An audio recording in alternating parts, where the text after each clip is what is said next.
This was a torture method used only by the Germans. The deserter was shackled by the feet. The other end of the shackle was nailed into a rock. His teammates left him with only a few bullets and a small amount of food. They ordered him to stay and stop Soviet soldiers. As soon as his teammates left, the soldier picked up his sniper rifle and started loading bullets. But by the time he aimed, his teammates had already disappeared into the forest. Now, his top priority was to remove the shackle. In a panic, he raised his sniper rifle and pulled the trigger at the chain. Bang! A loud blast. The sharp pain made him scream. The chain was too thick. He couldn't break it. He had to find another way. He searched his backpack and found a pair of glasses.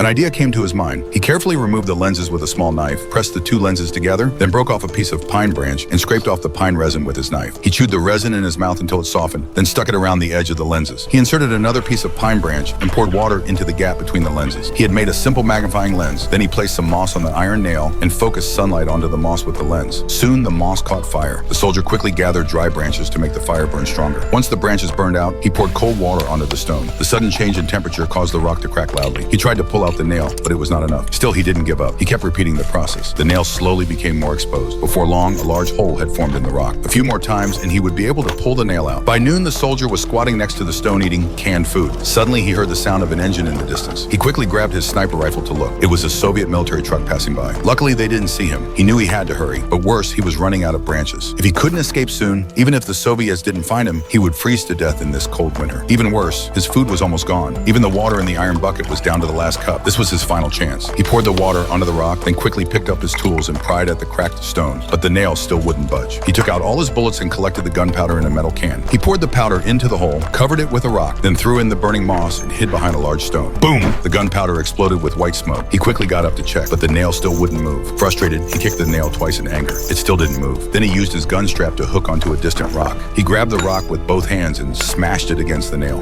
From day to night, he kept striking it. His hands were covered in blisters. Finally, he tried again. The nail started to loosen. With one strong pull, he yanked the nail out. He was finally free.